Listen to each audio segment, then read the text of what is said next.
You're watching The Ugly Inside. Subscribe below. Welcome back to TUI Transfer Talk. Before we get into the transfer videos, I just want to say that transfer deadline day is approaching and we will be appearing on Bull Street on their transfer deadline day live stream all day. So if you don't know much about Bull Street's a channel that's made up of some of the best fan channels on YouTube with real fans, real passion. So be sure to head over to Bull Street, click on the eye in the corner or click on the link in the description. I'll be over there all day on deadline day. Make sure you subscribe there so you don't miss out on transfer deadline day. Let's get into it then, Nick. Jay Rodriguez, reports have been suggested that he's on his way out and perhaps a loan move to West Brom. Is it a good deal for him? And perhaps if he does go, it will leave us with a striking crisis. Yes, I mean it's a deal really where I don't think it's a good deal for Southampton Football Club, but I can see why the player himself might want to go. I mean, Jay Rodriguez 3 years ago was one of the greatest emerging talents in English football. And then it's all gone wrong when he's got injured at Manchester City. And for 2.5 years, he's barely played. He played a little bit at the start of last season. He played a little bit at the end, but he wasn't really a first choice striker. And now I think he's looking and thinking, I'm not going to get much of a game here. So from the player's point of view, I think he looks at it and thinks, this is good for me. But from the Southampton Football Club's point of view, unless we make a big signing to replace him, I don't think this is a good move for him. I think it's a loan move, so it can still benefit Saints in the fact that it gives them a chance to get him back playing fit and then bring him back again. But personally, I prefer to have Jay Rodriguez in the squad. Well, there are some rumours that suggest that Saido Berahino could come the other way down to St Mary's. Do you think the transfer of Berahino or a loan move down to St Mary's could be a catalyst for perhaps an extra two, maybe, other transfers, perhaps not to Southampton, but for the rest of the Premier League? Yeah, definitely. I mean, if Rodriguez goes out on loan, we're obviously going to be short in the striking department. And I wouldn't have thought Saints would have been silly enough to sign that loan deal off before they've got the replacement deal signed in. Now, does it make sense? Berahino, although they've been making signs lately that, oh, yes, he could be here for the season, that's usually just to placate fans. Could the Rodriguez deal be as you say, the effect that starts a domino effect almost in transfers?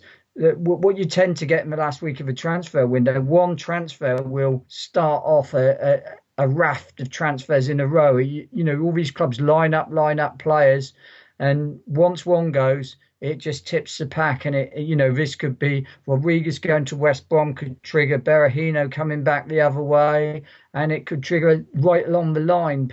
West Brom might move another player on, we might move another player on, bring it in, and it all suddenly becomes, a big maelstrom of transfers. And I think that's what could happen in the next week. It just needs something to kick it all off. So what do the club need to do next? You released an article today that the club perhaps needs to make a statement of intent and bring in, £20 million striker. But I think for me, I just don't see it happening.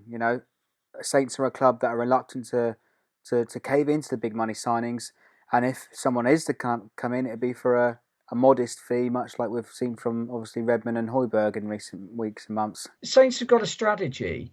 The problem, I think, is you saw it up at Old Trafford, and I did. A great many of the fans are not very patient people. Yes, we haven't made a great start to the season, but it's been no different to the start we've made in the last 2 years. It's been exactly the same tally of points that Ronald Koeman got in both his 2 seasons, opening 2 games. A great deal of the fans don't seem willing to be patient. They're already starting to get restless and saying that, oh, we haven't got a striker, we haven't got this, we're not doing this, and we're 2 games in. The same people were saying the same thing last season. They were saying it 2 years ago.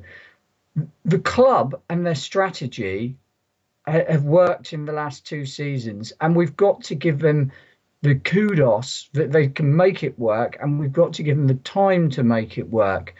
But having said that, when you sell in the previous 2 seasons, they've literally reinvested the money that they've got back in incoming players. This season, the fans have seen £60 million come into the club in transfer fees, perhaps 65 if you include the 5 million that we got for Ronald Koeman's compensation, and we've invested 25 million. So we're seeing that we're 35-40 million pounds down on transfer fees. The club have got to make a statement of intent. I can see why Claude Puel is saying, I'm happy with the squad I've got, and if we go into the season with it, I'm happy. That's typical manager speak. That doesn't mean that he is happy. That means he's, bluffing as such. Any manager will say that. But we've got to sign a central defender because we've got no cover, and we can't rely on Virgil van Dijk and Jose Fonte to play 50 games each without getting suspended or injured. We've got to sign a quality central defender to back him up. And if Jay Rodriguez is going to West Brom, we need another forward in.